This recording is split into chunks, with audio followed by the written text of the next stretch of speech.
طيب ممكن اطلب طلب؟ ممكن نبدأ الفيديو لايك والاشتراك. لو سمحتوا لايك، انتوا دايما بتنسوا اللايك.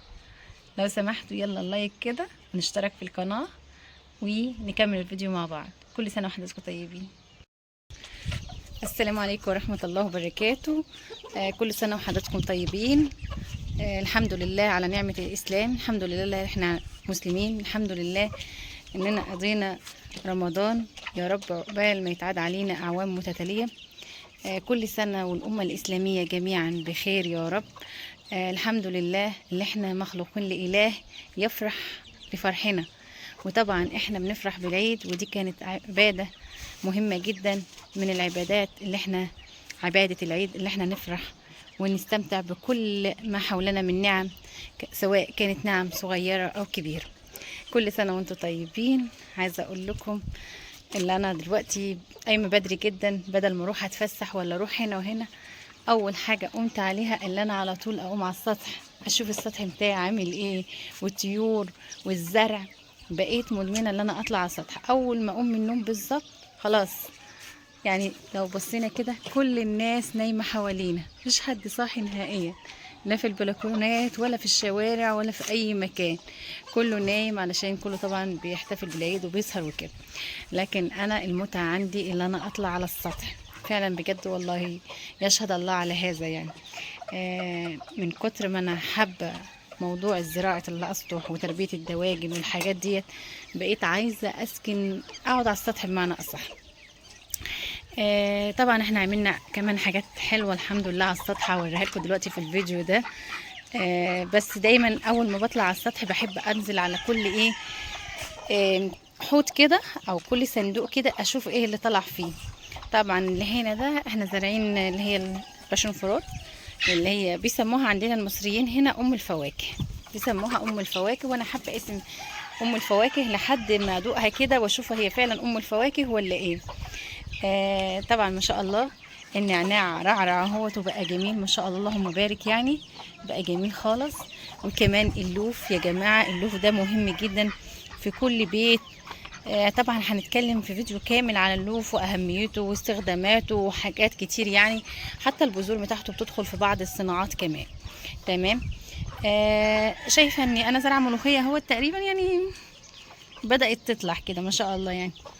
طبعا هي المعكسنة هنا طبعا زي ما انتم حضراتكم عارفين هي الارض المملح صراحة. دي بقى اللي احنا بنحط فيه الدود، اللي هو الفضلات بتاعت الطيور اللي بنحطها هنا علشان ايه تعمل دود. طبعا احنا اتكلمنا ان الدود مهم جدا للطيور، وهنتعرف برضو عن فوائد كتير عن الدود، بس اللي انا اعرفه دلوقتي ان هو جدا مهم كبروتين للطيور وبيزود حجمهم.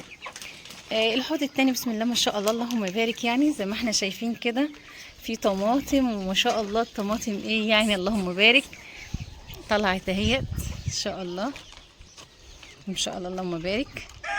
الطماطم اهيت ما شاء الله. طماطم كتير اهوت، والبتنجان ما شاء الله كبر برضو اهوت ما شاء الله اللهم بارك. هي دي صراحة المتعة والراحة النفسية والاستجمام، يبقى على حاجة انت بتحبها وفرحان بيها. وطبعا شجرة هي برضك هنا مش عارفين بقى هندقوها امتى، والله اتمنى من الله ان هي تكبر بقى وتطلع الثمار وكده. طماطم كمان. عود الذرة على فكرة ده طلع من فضلات الطيور، وانا بحطها كسماد. طلع عود الذرة ده وعود الذرة ده كمان ما شاء الله اللهم بارك. وطماطم كتير كده بتنجان. احلى حوض او احلى صندوق انا بحبه بقى هو الصندوق ده اللهم بارك يعني. في كل حاجة انا حباها يعني. طبعا الجرجير عايزين ناكله منه جرجير النهارده بقى مع الفطار النهارده ان شاء الله. والفجل بسم الله ما شاء الله اللي هو العشق بتاعي، زي ما قلت لكم اللي انا هعمل لكم فيديوهات تتكلم على فوائد واضرار كل الخضروات، وانا اظن ان ما فيش يعني اضرار كتيره لاي حاجه ان شاء الله، لان ربنا كل حاجه خلقها لها فوائد عظيمه يعني. وده بنجر احمر. طبعا البنجر مهم جدا للناس اللي عندهم انيميا، مطلوب يعني، ومطلوب في حاجات كتير بتدخل في المستحضرات التجميل وكده. طبعا ده الفلفل ما شاء الله، الفلفل اهوت حلاوه ما شاء الله. كان الفلفل عندي فيه مشكله، بس اما ميه الشتاء نزلت عليه بقى كويس. تقريبا كان عليه ذبابه وكده، فالميه بتاعت الشتاء غسلته. وكنت نشرت على احد الجروبات من تحت الزراعه ان انا عندي فلفل وعليه حشرات، وبينت الفيديو كده. فحد قال لي ان هو محتاج ميه فيها شطه حمراء، وافرمهم على بعض يعني، واصفي الميه ديت وارشه بيها. وطبعا انا ما عملتش كده ولا حاجه، بس انا لقيته الحمد لله اتحسن، وهو كان اصفر كده. كنت حاسه يا اما من الميه الكتير يا اما من العطش، فتقريبا انا كنت برويه على طول، فعشان كده كان مدي اللون الايه الاصفر. وهنا برضو بسم الله ما شاء الله طماطم، اللهم بارك يعني ما شاء الله. وطبعا برضو كلوفه اهوت. يعني سبحان الله السطح متنوع وجميل وفيه كل حاجه. وطبعا الاهم من ده كله الطيور اللي احنا ما بنستغناش عنها، اللحوم بقى اللي احنا ما بنستغناش عنها في الاكل والحاجات دي طبعا. لان انتوا عارفين دلوقتي ان كان الهدف الرئيسي اللي انا اعمل حاجات على السطح، هو كان ان اللحوم بقت غاليه جدا والطيور بقت غاليه جدا، كل الحاجات دي. الحمد لله. ولسه كمان ناويه ان شاء الله اجيب طيور كمان، زي مثلا السمان.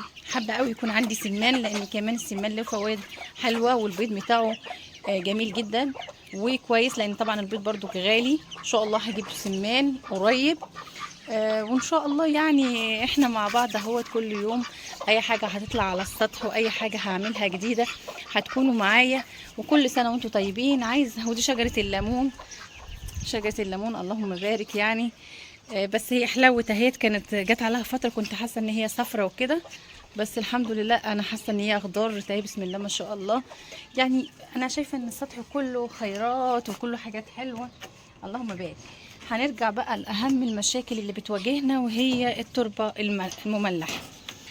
التربه المملحه فردناها كده زي ما حضراتكم شايفين على الارض. طبعا احنا فردناها علشان نعمل لها عمليه غسيل اكتر واكتر.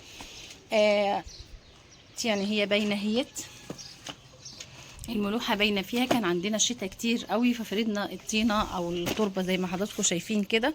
بعد ما فردناها يعني فردناها جامد، الميه نزل عليها، وبرده الملوحه طالعه منها. اللون الابيض ده انا اعرف ان هو الملح.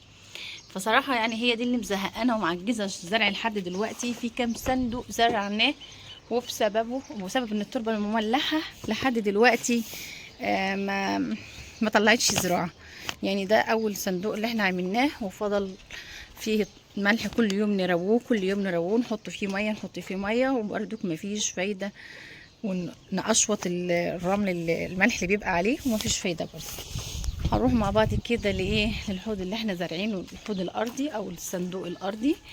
زي ما انتم شايفين كده احنا زارعين فيه حاجات كتير. اتمنى ان تكون طلعت ان شاء الله. ادي الكوسه اهيت، الكوسه طلعت اهيت ان شاء الله يعني. وكمان اللوفه ديت احنا نقلناها من صندوق عشان تطلع على بير السلم كده. اللوفه دي احنا نقلناها من صندوق. هي كانت في صندوق ونقلناها منه عشان تطلع على بير السلم. شايفه في خضار طالع اهوت. احنا زارعين هنا حاجات كتير قوي. احنا زارعين هنا كوسه ولب عباد الشمس، وزارعين خيار، وزارعين اسمه خيار وقته، وزارعين باميه، وزارعين الكرات المصري. كل الحاجات دي احنا زارعينها في الحوض ده. بس انا والله يعني لسه في حاجات طالعه اهي. اتمنى من الله بقى ان هي تطلع، كل الحاجات اللي احنا زرعناها تطلع.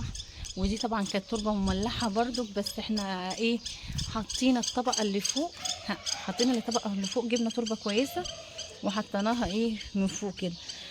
وعلى الله التساهيل يا رب. وكمان عايزه اقول لكم ان احنا عملنا تندة كده ما شاء الله عشان نقعد تحتها في الفتره الصباحيه. هنقعد تحت التندة دي، والفتره المسائيه هنقعد تحت التندة دي.